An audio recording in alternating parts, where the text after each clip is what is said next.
I want to talk a little bit, because this is just so common, about the betrayal story and trickle truth. And as I said to you earlier today, I think I said this, that my story involves 3 years of trickle truth. In other words, my first D-Day, and for those of you that don't know the terminology yet, but I'm guessing you all do, D-Day is Discovery Day. It's every time you have new information, all right? So my very first D-Day, I had asked my husband, and there's a big, longer story to it, but I don't have too much time to talk about those details. But basically, I had asked him one day, I kind of had a weird gut feeling, have you ever cheated on me? And he eventually, after a few times, said yes. That was the first time where he actually gave me information. Every other D-Day, and I had, I think, 12 D-Days over those 3 years, every other time, the only reason that I got information was because I found it.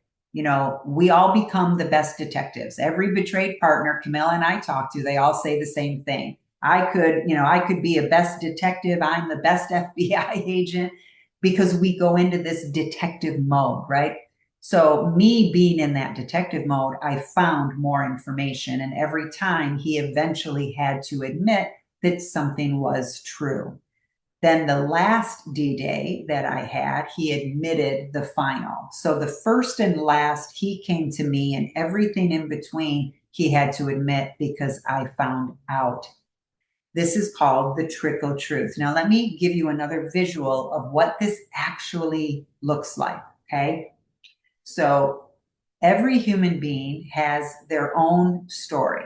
We all know our past. We all know, all the things that have happened to us. And the brain remembers those. So I like to envision the brain as having all of these file cabinets. And inside of these file cabinets are all the file folders of our lives. Good memories, bad memories, birthdays, big events, boring days, vacations, whatever. It's all there, right? That's our memory. But I want you to imagine that all of your memories are in files inside of these file cabinets inside of your brain. Okay, now you have a betrayal. Now you have a D-Day, a discovery day. This is what happens. All of those file cabinet drawers get opened up.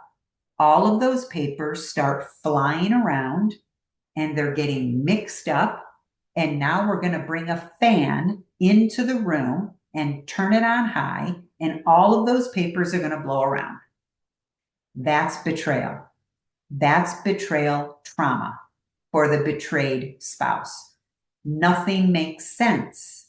We don't know where to put things. Wait a minute, I was here on this day, but you were where? We went on vacation here, and you were doing what?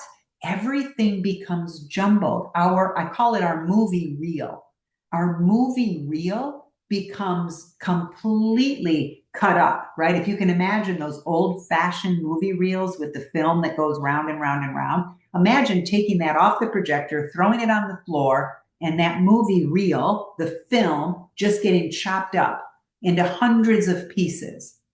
That's what happens inside of the betrayed partner's brain. All of those papers are just flying around.